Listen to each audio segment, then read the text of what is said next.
A biker lifts his fist toward a frail old man at the bar, and the place holds its breath. The old veteran sits hunched, trembling, a tarnished medal beside his glass. Nobody moves to help. Then Alara Monroe, the young bartender trying to stay invisible in this tired town, steps forward.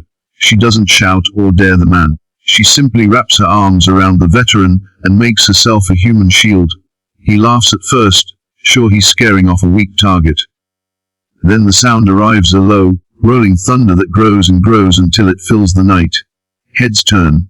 Outside, headlights, dozens of them, cut through the dark. Motorcycles line the streets. They come in a wave, not a handful, but scores, surrounding the bar, until the town seems sealed in by chrome and engine noise. 80 Harleys form a ring around the building. Inside, the room goes quiet, glued to the windows. The bully's grin falters. He looks like any predator confronted by something he didn't expect.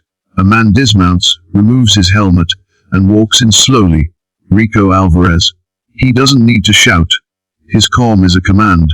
He steps up to the door, then toward Ilara and the old man she's shielding. Tom Kessler, old Tom, is thin as a ghost but clutching that medal like proof that he ever mattered. He whispers that Ilara didn't have to do it. She says only, "If I did."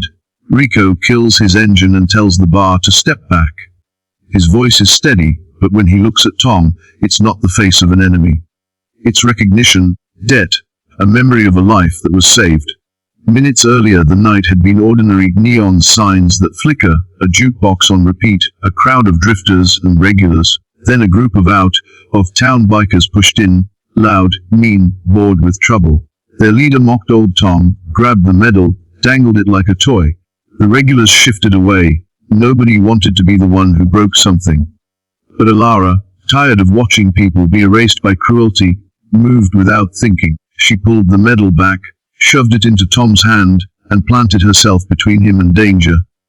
The big man's fist rose. The bar held its breath. Then the distant growl became a storm. Wheels thudded, engines purred, and the street outside became a wall of lights. The intruder's bravado faltered. Inside the doorway, Rico walked in and removed his helmet like he'd stepped into a courtroom where he already knew the verdict. He told the men to step away. He didn't waste time being dramatic. He told the story, short, blunt, of a firefight in 1968 when a scared kid bled out in the mud and someone hauled him to safety. That someone was Tom. The room listened, unable to do anything but listen. Rico's debt wasn't sentimental, it was lifeblood. "You touch him," Rico said. "You touch all of us." The bully's swagger cracked. Outside, the bikes idled like a long, patient threat. One word from Rico and the whole night would change. Faced with that attention, the bully backed down and left, through a gauntlet of engines that made the air buzz. Patrons finally breathed. Ella loosened her arms around Tom, but she didn't let go. She felt small and exhausted, but she also felt something else rising. A ripple she couldn't yet name. When Rico paused before leaving, he didn't only look at Tom. He studied Ilara, and the way he looked at her made her skin go cold. He'd seen her necklace. A small, silver pendant rested against her collarbone, a curious little circle her mother had told her to never take off. Rico reached for it with his eyes and said, "You know what you're wearing." He didn't give her time to answer. The piece marked bloodlines and old alliances. He called her father's name, Gabriel Monroe, Ghost Rider, not some comic book nickname, but the real one, the man who once unified rival chapters and then vanished. If that pendant belonged to Gabriel, it didn't just mean family.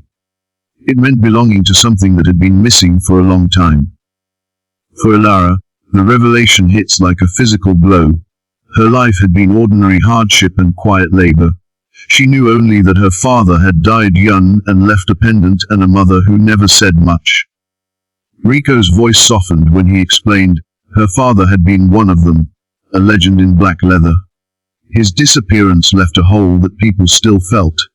When she protected Tom, she'd stepped into that shadow. Now the Brotherhood knew a Monroe bloodline still walked the earth. Rico wasn't there to recruit, and he wasn't there to boast. He was there to settle a debt and to mark a fact the angels ride for their own. Tonight they rode to enforce that rule without a single shot fired. With timing, engines, and presence, he told her she was safe that night, but warned that her life just changed. Once people see that pendant and the act she'd made, stories will spread. The Brotherhood does not forget, nor does it forgive. She had chosen whether she wanted the inheritance or not. The town felt the ripple for weeks. Word of the night traveled faster than any rumor had a right to. Where people had once ignored old Tom, they now stopped to listen. The medal that used to earn scoffs earned nods. Teenagers who had mistreated him brought coffee and leaned in to hear his stories. For Tom, those small changes felt enormous, a kind of late respect he'd thought lost. For Alara, attention felt like a weight. People watched her with a mix of reverence and fear. Some whispered that her presence would draw danger to the town. Others called her a hero. Life settles into a new shape. The bar becomes a landmark. People point out the stool where old Tom sat, and where a young woman stood between him and harm. Alara goes back to work, pours beers, wipes counters, while trying to hold on to the ordinary parts of her life. But ordinary slips away. She gets looks from strangers. Men on Harleys pass and nod once, then ride on. When she locks the door one night, she hears one more engine.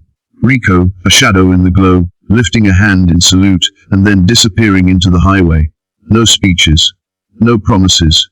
Just the knowledge she is not alone. Some townspeople breathed easier. There had been dignity restored. Others fretted about what ties to an outlaw brotherhood might mean for their quiet streets. But nobody wanted to test the silence of a night filled with 80 engines. The story became one of those quiet legends that towns keep. The night loyalty answered a call with noise, and then vanished back into the dark. For old Tom, the night gave something back that time had tried to take: respect, company, the sense that he mattered. For Alara, it gave a legacy she didn't ask for: a name, a pendant, and the realization that sometimes blood draws attention, whether you want it to or not. She learns to live knowing she'll always be watched, and that the angels will ride when called. Sometimes the cost of a single brave choice is a life forever changed. If this moved you, if you believe ordinary people still choose courage, join us. Subscribe to Heart Tales. Tell us in the comments, what would you have done in that bar? And check the videos on screen now for more stories about quiet bravery, debts paid, and the strange ways loyalty shows up when it's needed most.